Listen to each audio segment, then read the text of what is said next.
Hey bees, I'm Marie from Humblebee and Me, and today we are making a soothing facial lotion. So this is the second project in my soothing serum. We've already done a soothing hyaluronic acid facial serum, and so this is a soothing facial lotion. If you've made the soothing hyaluronic acid facial serum or looked at the recipe, you'll recognize a lot of the ingredients here. I am trying to keep the ingredients fairly consistent across the series so that if you're buying something, you are getting plenty of opportunities to use it. We've got plenty of humectants in here. So there's some hyaluronic acid, which is amazing, and some sodium lactate and propanediol. We've also got some panthenol, which is vitamin B5, and it's not only a good humectant, but it's also a fantastic soothing ingredient that helps strengthen our skin's barrier function. Our oil phase is pretty small, starring some evening primrose oil and some argan oil, thickened with just a titch of cetyl alcohol. In our cooldown phase, you'll find some urea and some allantoin. And so both of these are great soothing protectant ingredients, and urea is also an amazing moisturizer. If you want to learn more about any of these ingredients that I have used in this project, or if you're looking for substitutions, please go down to the description box below this video and click through to find this recipe on my blog. So I'll have a big long list of substitutions right at the end of the blog post with also has everything written out so you can read the recipe if you want and see some photos and whatnot. And then I've also made sure to detail all of these ingredients in the Humblebee and Me encyclopedia.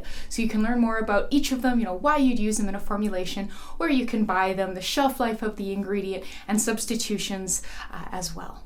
Now I have been finding that the lotions that I make that use urea do tend to soap. So you'll rub them into your skin, and if you've used quite a lot of product, you will get quite a noticeable white building up as you rub them in, and then it sort of goes away as the product absorbs. This is just something I've noticed when I'm using urea. I don't fully understand what's going on there yet, but I'm working on it. The best way to really temper the soaping is to just not apply too much product. You could also try swapping out 1 to 2% of the liquid carrier oils with some dimethicone, which also helps reduce the soaping effect. All right, well, I think that's enough talking. Let's get to making. We'll begin by combining the ingredients for a heated water phase in a small, heat-resistant glass measuring cup. So in this measuring cup, I already have 20 grams of a 1% low molecular weight hyaluronic acid stock, and I have details on my blog on how to make that yourself. To that, we're going to add 23 grams of aloe vera juice, 20 grams chamomile hydrosol, 7 grams cucumber hydrosol, 2 grams powdered panthenol or vitamin B5, 3 grams sodium lactate, and 2 grams Propanediol 1,3. We'll combine our heated oil phase in a second heat-resistant glass measuring cup.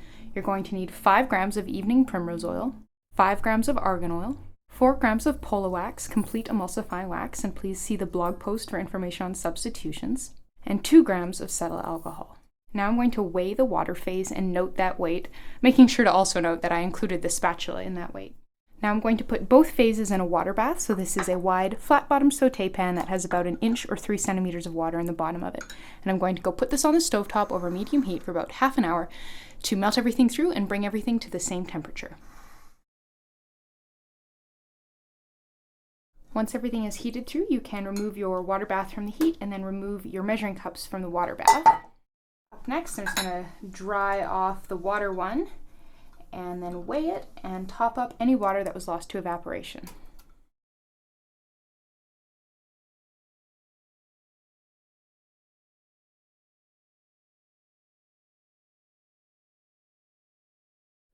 Okay, so that was about 3 minutes of blending. I'm going to leave it to cool for 10 minutes and then come back and blend it some more.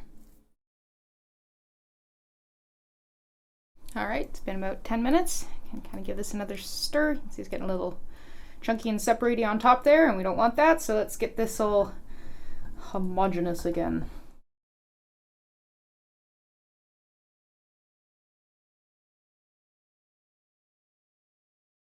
Okay, so that was about another 2 minutes of mixing, and you can see that this is thickening up nicely, but it's definitely still very warm, so I'm going to leave this to cool for another 10 minutes, and we can come back and see where she's at.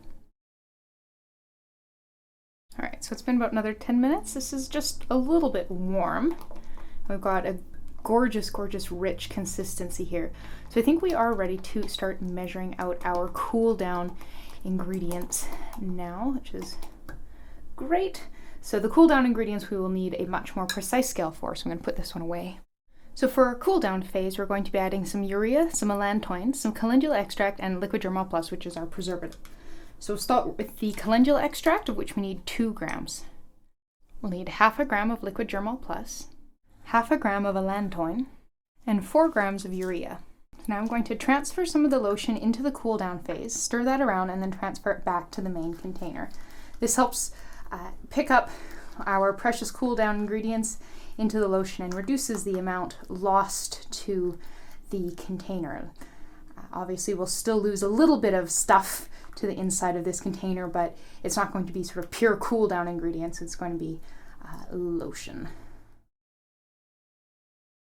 And I am going to give this a further blend with the immersion blender to make sure that those powders break up and incorporate well. They are water soluble, but I find giving them a little bit of extra agitation helps really encourage them to incorporate well.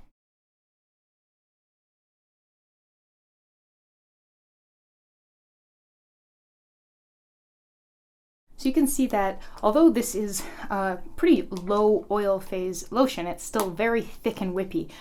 So we're going to pop this in some squeeze tubes for our final packaging. So these lovely little tubes are from Les Aime Fleurs.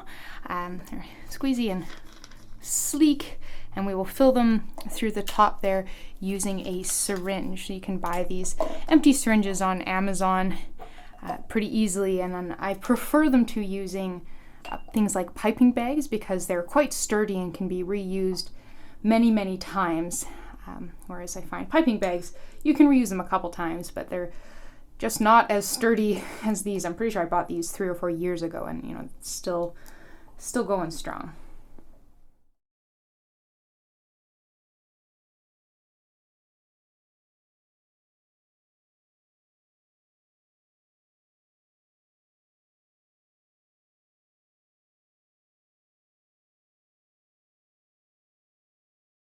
And there you go. You just made a beautiful soothing facial lotion.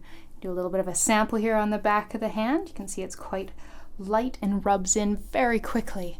But yeah, thank you so much for watching. Please subscribe and please go down to the description box below this video and click through to find this recipe on my blog, where you'll find lots more information, including information on substitutions, scaling, shelf life, where to buy all the ingredients, what the ingredients do in the recipe, and more.